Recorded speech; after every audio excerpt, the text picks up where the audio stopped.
Hey, it's Josephine from the Pointe shop, and I'm with Skylar Brandt from ABT, and she's going to show us her pointe shoes and some of her cool pointe shoe hacks. We're at Steps on Broadway in New York City, and we're just hanging out here in this empty, beautiful studio talking about pointe shoes. Yes. So tell us, what kind of pointe shoes you have?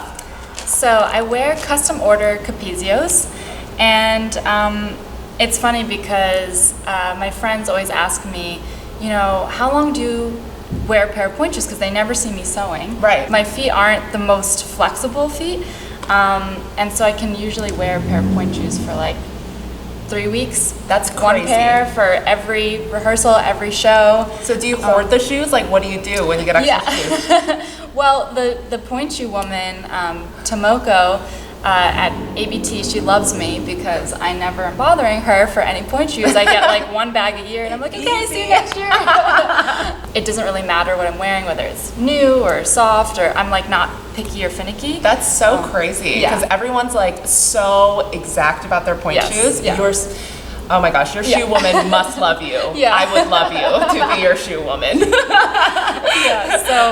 So yeah, no, it's pretty fortunate, because I don't even really have to pick, oh, what pair am I going to wear for this act or this. I mean, I'll just wear the same pair of shoes for 3 acts. It's insane. Performance, and that's very rare. Yeah, that's very rare. Do not expect this. Yeah, I know. I feel bad for my friends who go through like a pair after one ballet class. Oh, but, yeah.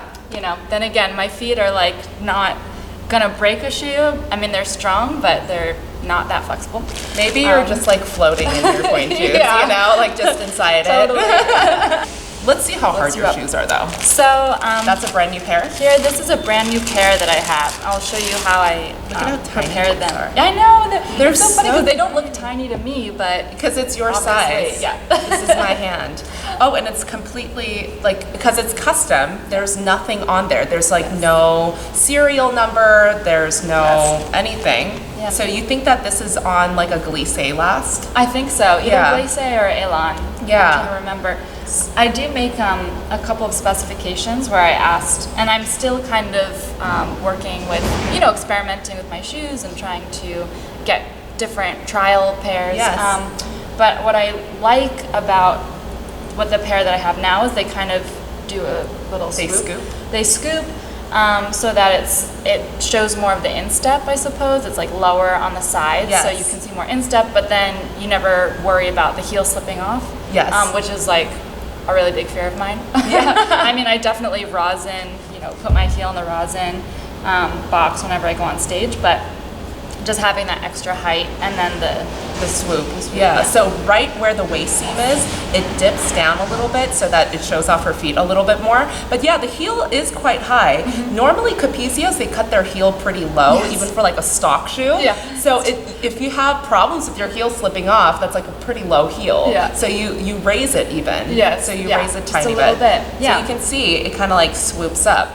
But this, the shoe that she customizes, the glissé is actually, it's discontinued. So you can't get the glissé anymore, but obviously if you're a ballerina at ABT, you can still get them. What other customs do you have on these? I try to, I guess, taper them a little bit, the littlest bit, and I think that there's a trick that they can do in the factory where they can sort of hammer the outside so that it looks more tapered versus actually making the shoe tapered itself. In the inside, right? Yes, on the inside. So they kind of hammer the outside so that it has the appearance that it's tapered.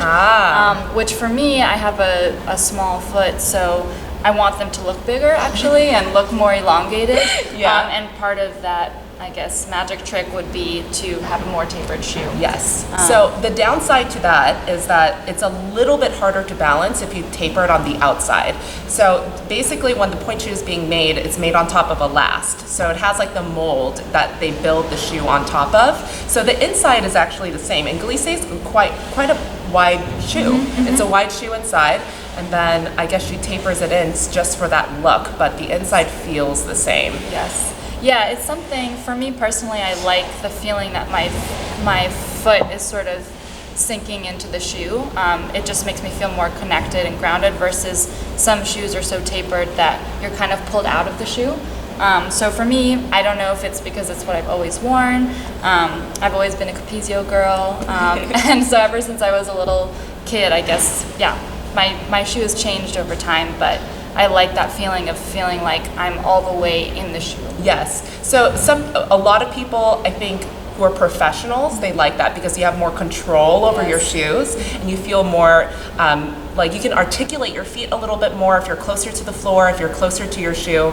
A lot of dancers in training, because it hurts, they want to be lifted. Right. Like I don't want any feeling on my toes at all. So so the more tapered it is, the more lifted you are off the floor. But it is easier, I think, to kind of use your feet. Yes, definitely. It's like your foot slides all the way into the shoe, so you're able to manipulate it well. Yeah. I also don't have a nail here. These are 3/4 shoes, so yeah, I have only one nail at the top of my shoe. Yeah.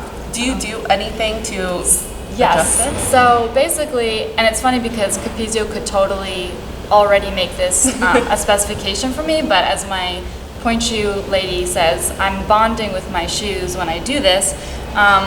What I like to do, and it makes my mom nervous every time, which I understand why, is I basically take this part and I break it all the way like this, and then I will cut half of my shank out, basically. So it's like there's almost nothing there, and I have my box cutter from Home Depot, and I'll just like...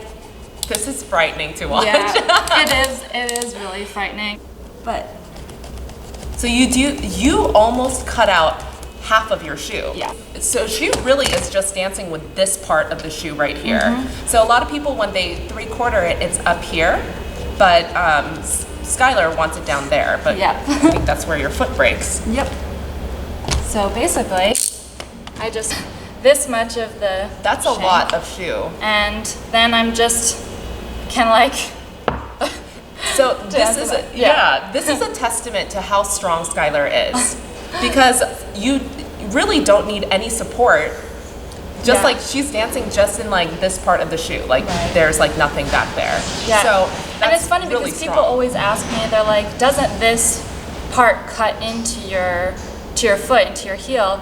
And for some reason, I think because my feet aren't the most flexible, and because I cut it high up enough, it just exactly hits my heel foot. and I never feel this part. I don't put anything over it. It's like a shard of whatever this is. It's quite high. Yeah. And it's pretty thick. So the fact that you don't do anything, usually people either tape it down or they'll take the sock liner, they'll put the sock liner back on over. there.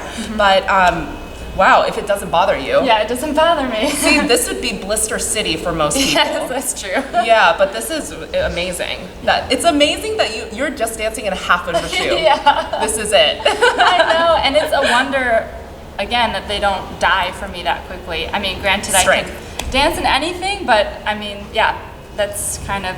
Then what I'll do is I'll take off my shoe. Okay, I have to show you guys this though. I'll take off both. Look what it says!